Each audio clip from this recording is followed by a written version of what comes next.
Mas o governo do estado resolveu dar uma mãozinha para motoboys. Esse pessoal que trabalha com moto o dia inteiro, chega a trabalhar até 16 horas direto, né? Se expondo aos perigos do trânsito e tal, eles resolveram dar uma mãozinha. Crédito de 100 a 15 mil reais para os motoboys que querem trocar de moto, reformar a moto que tem, se equipar, etc e tal, enfim. Está aí à disposição, o cara tem que estar, claro que tem que ter sindicato, aquela coisa toda, né? Mas é bom se informar aí, você que é motoboy, que trabalha, que precisa ter a sua moto em perfeitas condições, até por uma questão de segurança, para que eu usufrua desses benefícios que o governo está dando aí, que é um financiamento com juros em perfeita conta.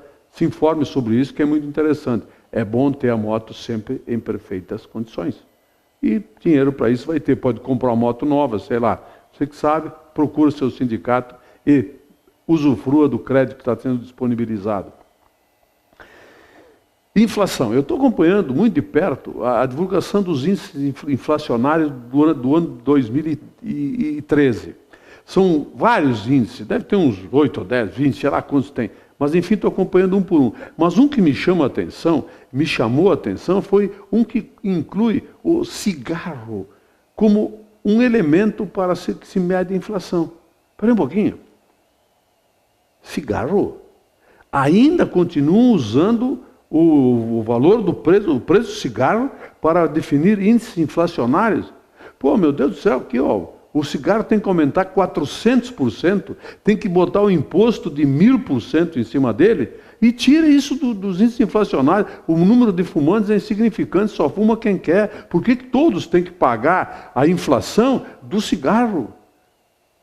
Dá para entender um troço desse? Não, claro que não. Aliás, os índices inflacionários são uma coisa muito interessante. É bom a gente ver os itens que o compõem para ter uma sensação exata do que ele significa para nós. Tem, por exemplo, dentro dos índices inflacionários, o valor dos aluguéis.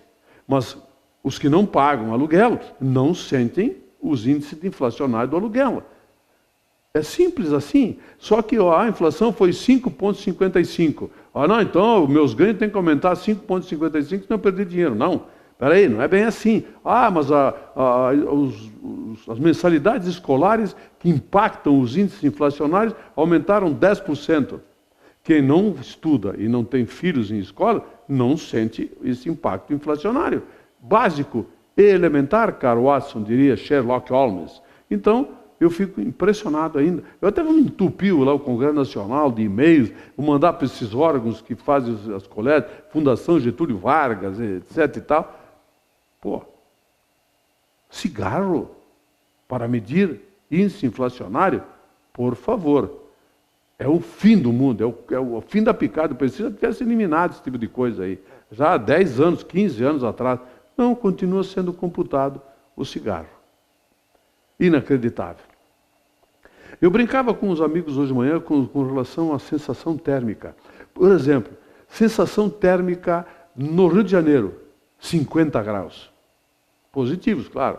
Calor horrível. Sensação térmica no Canadá, 50 graus negativos. Se pegar os dois e fizer a média, dá 0 graus, perfeitamente suportável. Aí nós discutimos a média, né? Tem gente que diz, não, que a média está boa, não sei o quê. Espera um pouquinho, mas a média é uma coisa que tem que analisar bem, como ela é medida. Por exemplo, se botar alguém com a cabeça, a parte de cima, dentro de um forno, a 50 graus, e a parte de baixo, a 50 graus abaixo de zero, a média dá 50, entendeu? O cara está perfeitamente confortável, ou quase confortável. A média é uma coisa que tem que ser muito discutida. Será que ela pode ser aplicada em qualquer circunstância? Então, quando se diz assim, não, mas a média está boa, você tem que analisar. Peraí, é boa para quem? Para quem está com a cabeça no forno e os pés no gelo, ou para todos? Então, vamos pensar a respeito da média. A média. Segurança pública. Nós temos por hábito nos queixar há muito tempo. Desde que eu me lembro, a gente se queixa da segurança pública, da falta de segurança. E ela vem recrudescendo, é claro. Muito mais gente. Acontece.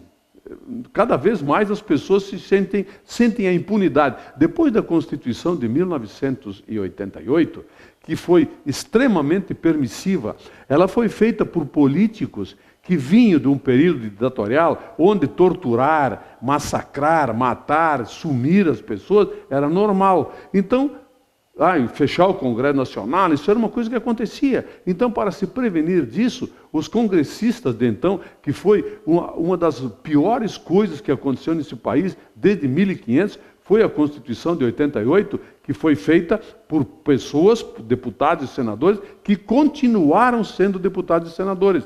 É por isso que a presidente Dilma sugeriu ao ano passado que fosse feita uma constituinte exclusiva, ou seja, se reúne as pessoas, 300, 500, não importa quanto, 200, façam uma nova Constituição, façam as reformas política, tributária, e todas as reformas que precisam ser feitas nesse país e que não vão sair nunca enquanto nós tivermos esse Congresso Nacional com esses poderes ilimitados. Aliás, o Congresso Nacional pode anular decisões do Supremo Tribunal Federal. Está na Constituição, artigo 49, inciso 11º. Como eu sou um estudioso, gosto de aprender, eu li a Constituição, fui buscar. Por que os parlamentares ficaram tão revoltados com algumas coisas do Supremo Tribunal? Porque eles têm direito, colocaram na Constituição, eles se autoatribuíram esse direito. Então, uma constituinte exclusiva teria eliminado uma série de coisas que possibilitam hoje que os bandidos marginais sintam-se praticamente isentos de ser punidos. É só acompanhar o noticiário. Tem cara que é preso 1, 2, 3, 5, 10, 15, 20 vezes e é solto depois. Por que é solto? Primeiro, há o flagrante. Peraí. A vítima reconheceu o cara, no dia seguinte ele matou 15 lá. Mas não tem flagrante, então ele responde em liberdade. Quer dizer, é uma série de coisas que faz com que a segurança pública tenha sérios problemas. Ninguém respeita a polícia. Quando eu era menino, já cansei de dizer isso, é só pegar as pessoas de mais idade, elas vão referendar isso. Nós tínhamos o maior respeito pelas fardas, pelas autoridades, pela polícia civil, militar, seja quem fosse. Bom, se nós temos essa sensação de insegurança e ainda não tomamos cuidado, eu vi na capa hoje, manchete da capa do jornal Serra Nossa, e a matéria dentro foi bem ampla sobre isso, um prédio aqui no centro de Bento, um cara entrou no prédio, arrombou portas, roubou notebooks, entrou nos apartamentos. Peraí, mas aí a polícia? O que a polícia vai fazer num troço desse? Quer dizer, quem foi o inconsequente, o irresponsável do prédio que deu essa possibilidade para o cara entrar no prédio? E nós temos exemplos vários aqui de prédios que as pessoas entram, moda diabo, ninguém cuida, ninguém faz nada. Os próprios moradores são negligentes e depois se queixam da falta de segurança pública. Acho que está na hora de cada um de nós fazermos a sua parte para colaborar com a segurança pública. É o mínimo, né? É o mínimo que se pode esperar. Se você tem alguma história para contar de falta de segurança, pode ligar aqui, o 2621 3513. 26, 21, 35, 13, você entra no ar e conta a sua história, fala o que você sente.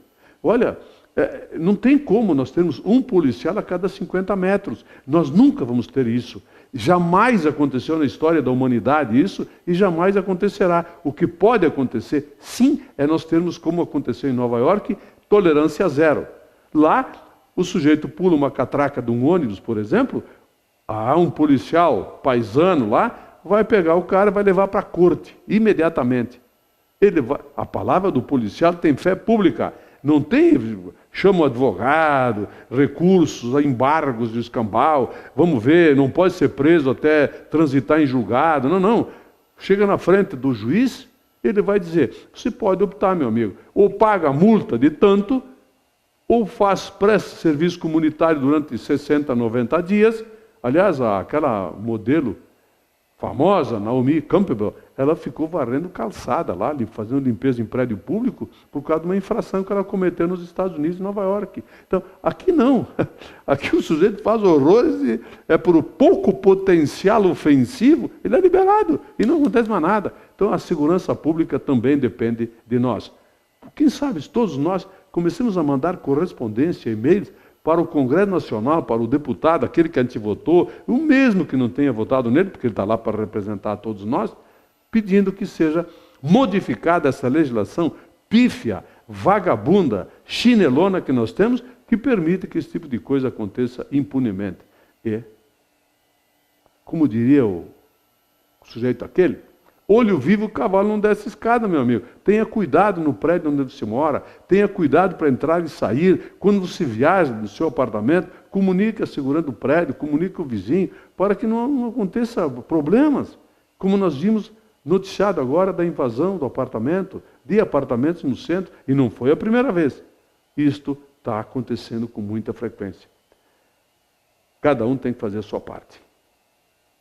Eu volto segunda-feira.